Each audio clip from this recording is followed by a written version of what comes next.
Ye. This was during a time where we had to come out and we all in the crew, everybody was wearing these black suits with nondescriptive ties, white dress shirt.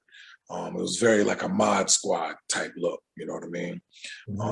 Very, let's say, Reservoir Dogs per se, you know what I'm saying? And you know, that was during the time that I got to meet Virgil and start working alongside with them during Ye's Rosewood album. It's funny, but I never saw these guys as like fly. I never even got not one inkling of b-boyism from them. I did get creative, I did get nerd, I did get kind of slight weird, but I cannot discredit the way he came, he saw, and he conquered. But even then still, you cannot look at a Virgil and not give Ye his props before you start praising Virgil. A lot of what Virgil is able to do, or the Jerry Lorenzos, or the Don C's, so on and so forth, they're all offsprings off of Ye. And I don't care what you want to call it. I don't call anybody crazy, but I don't care how crazy the folks out there want to call Ye, but Ye had a vision that they were a part of, and it trickled down to them. You understand what I'm saying? And believe it or not, the way Ye would move in his early rap years, I kind of did see the b-boyism in Ye. You know what I'm saying? And I did see some sort of fly with Ye, because when Ye came, you know, he was the low head, you know what I'm saying? And, you know, that definitely caught my attention, because that's what I grew up on. I'm still a low head to this day, but now I'm a bow head, you know what I'm saying? So I still took to that, and I was like, okay, this kid is dope. He's from Chicago.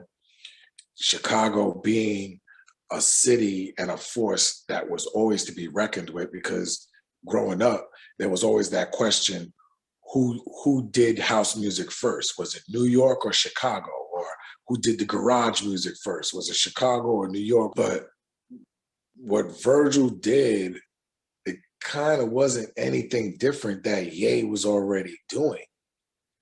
It's just that people probably, I would say this, Virgil probably came with a more humble attack than Ye for what has been able to get him in these other doors. Because Virgil, let's be honest, you wouldn't have got your Louis Vuitton deal if it wasn't for Ye that was in there.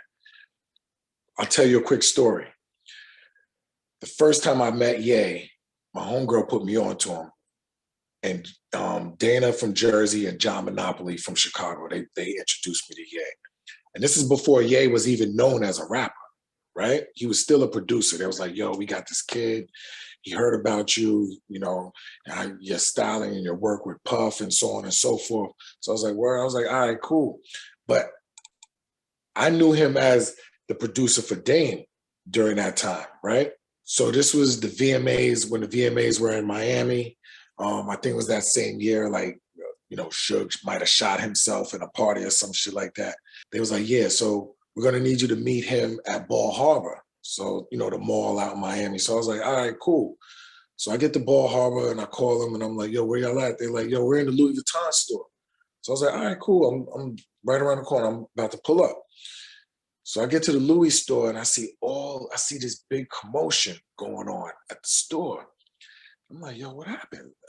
We in Miami, so I'm thinking there was a shooting or something, like, you know what I'm saying? Or somebody's robbing the joint or whatever the case may be.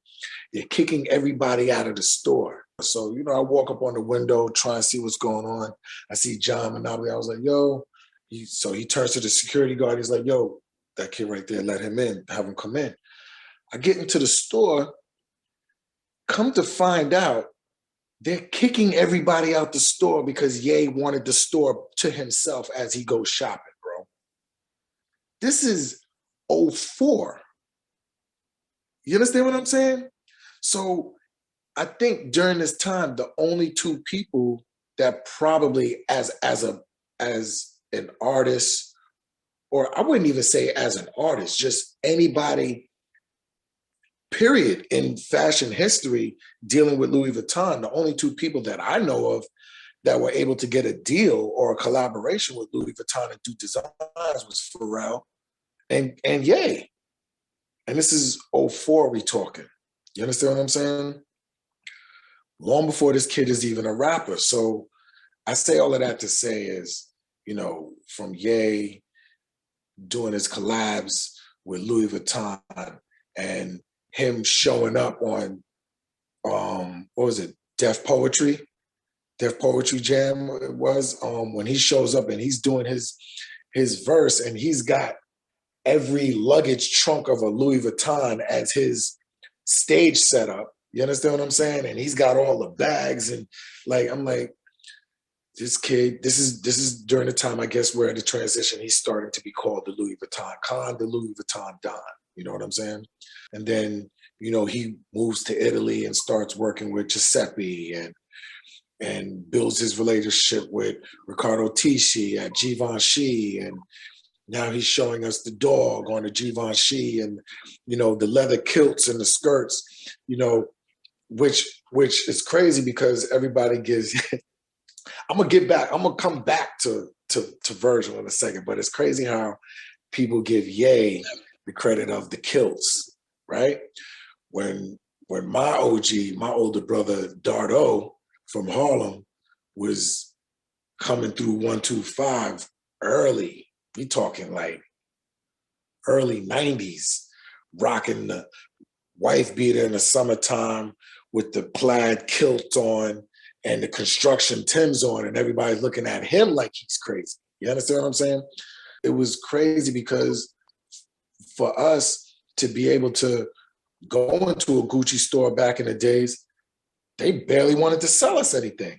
So when I see myself as a stylist now, working for these clients from the Shaggies, the Stings, to the Kenan Thompsons, to the, you know, the Steve Stouts, the Puffs and all of that, it's crazy because when I think about it, I was already a stylist and doing personal shopping early back then. You couldn't get the high top white Gucci sneakers from the Gucci store on Fifth Avenue. You understand what I'm saying? The hustlers would go in their pocket. I'd meet them on the block on Manhattan Ave. They'd go in their pocket, give me a knot, put me on the Peter Pan or the Greyhound, and I'd have to go to Atlantic City, come back with duffel bags of the high top white on white Gucci sneakers, just cause. You understand what I'm saying? So when I come back to the block and I'm opening up these bags and I'm laying everything out on top of the Wranglers and the Jeeps and the Suzukis and all of that stuff, it's becoming like a showcase. Like, oh shoot, okay, let's see what he's about to pull out now. You understand what I'm saying? But it was crazy because back then the budgets were endless, but now it's like, oh, we only got a stack right now for you, and that's all in. But can you bring our client 17 different looks? And I'm like, yeah, if that's all you got, then yeah. You understand what I'm saying? But it's like a thin line between you're like saying yes to where you're also saying, nah, I can't do that. You're saying I can't do it because it's like you have this pride and you're like, nah, I'm not taking that little bit of bread just to do this when, nah, I'm not doing that.